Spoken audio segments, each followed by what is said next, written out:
wabarakatuh. Kami dari kelompok 5 akan mempresentasikan tentang uji T dependen. Sebelum presentasi dimulai, kami akan memperkenalkan diri terlebih dahulu. Nama saya Fasya Farah Salsabila. Nama saya Putra Priani. Nama saya Inamatul Munawaroh. Nama saya Nur Hikmah Sapitri. Dan nama saya Rani Deviani Siregar. Uji T dependen. Uji ini digunakan untuk menguji perbedaan rata-rata antara dua kelompok data yang dependen. Sama seperti uji T independen, uji T dependen memiliki syarat yang harus dipenuhi, yaitu 1. Data berskala interval atau rasio. Untuk data berskala, data diperoleh dengan cara pengukuran di mana jarak antar dua titik pada skala sudah diketahui. Yang kedua, data memenuhi asumsi distribusi normal, yaitu data yang memiliki grafik seimbang antara kanan dan kiri. Yang ketiga, data berpasangan atau satu sampel diukur 2 kali, yaitu keadaan awal sebelum perlakuan dan setelah perlakuan. Data yang memiliki 2 perlakuan berbeda pada objek atau sampel yang sama, digunakan untuk sampel kecil 30. Yang keempat, signifikasi nilai hasil hitung T dibandingkan dengan nilai tabel T.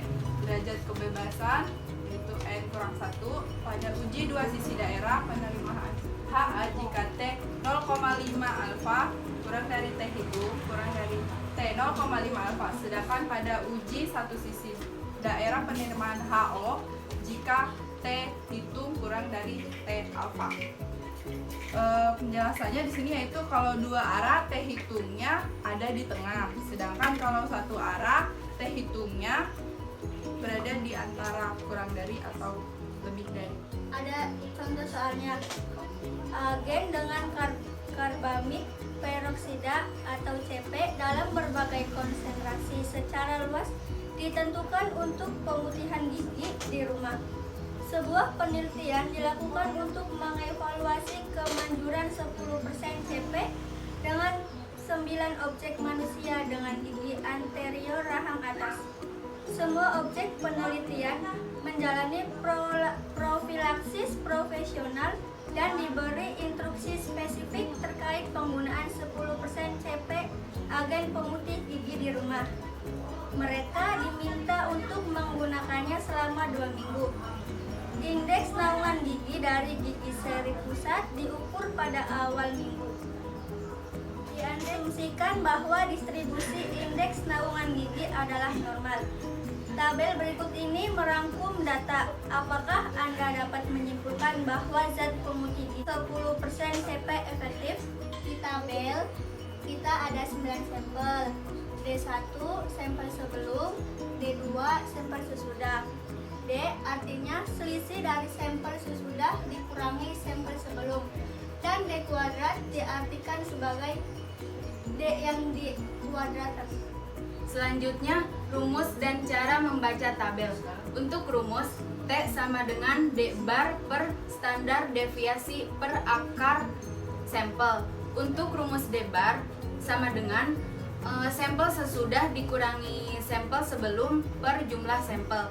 Dan untuk rumus standar deviasi, akar 1 per sampel kurangi 1 dikalikan dengan sigma D kuadrat dikurangi sigma D dikuadratkan per jumlah sampel. Untuk cara membaca tabel, di soal kan udah diketahui alfanya 10%. Kemudian karena di soal 2 arah, alfanya dibagi 2 jadi 0,05. Untuk cara menentukan jumlah di dalam tabel T, yaitu kita cari DF-nya dulu. Rumus DF sama dengan N kurangi 1. Jumlah sampelnya ada 9, kurangi 1 jadi 8.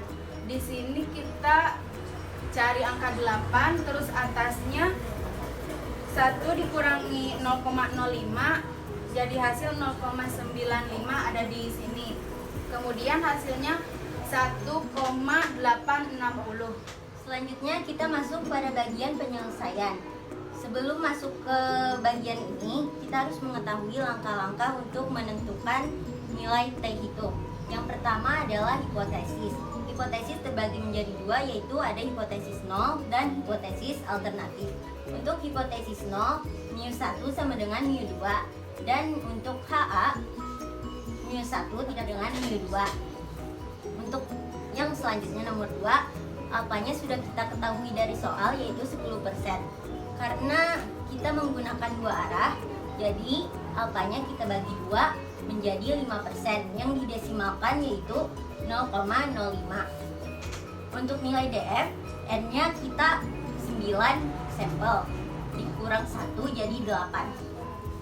Tabel T-nya jadi 1 dikurang 0,05, yaitu 0,95. Kita baca dari tabel, hasilnya 1,860. Untuk ketiga, rumus kita menggunakan PRT test. Untuk keempat, daerah penolakan menggunakan hipotesis dua arah. Kurvanya adalah seperti ini, yaitu di bagian T hitungnya di tengah, T tabelnya di bagian kanan maupun sebelah kiri. Kalau yang kiri berarti minus 1,860 dan yang positifnya yang di kanan 1,860. Terus yang diarsir adalah daerah penolakan H0 dan yang di sini adalah daerah penerimaan H0. Kemudian kita mencari T hitung. Sebelum mencari T hitung, kita harus mencari D bare dulu. D barenya rumus D2 min D1 per N dengan hasilnya 0,55. Kemudian mencari SD dengan rumus akar 1 per N min 1 dalam kurung sigma D kuadrat min dalam kurung sigma D dalam kurung lagi dikuadratin per N. Kemudian kita masukkan angka-angkanya dengan hasil 2,232. Kemudian kita mencari D sama dengan D bar per SD per akar N dengan memasukkan nilai dengan hasil 0,739. Terus yang terakhir kesimpulan. Kesimpulannya itu karena kita menggunakan dua arah, jadi kita T hitungnya berada di antara T tabel. Kemudian kita memasukkan angkanya ini dengan hipotesisnya H0 diterima dan H-nya ditolak, sehingga tidak ada perbedaan yang efektif saat sebelum dan sesudah menggunakan zat pemutih 10% CP. Sekian presentasi dari kelompok kami, kurang lebihnya mohon dimaafkan. Wassalamualaikum warahmatullahi wabarakatuh.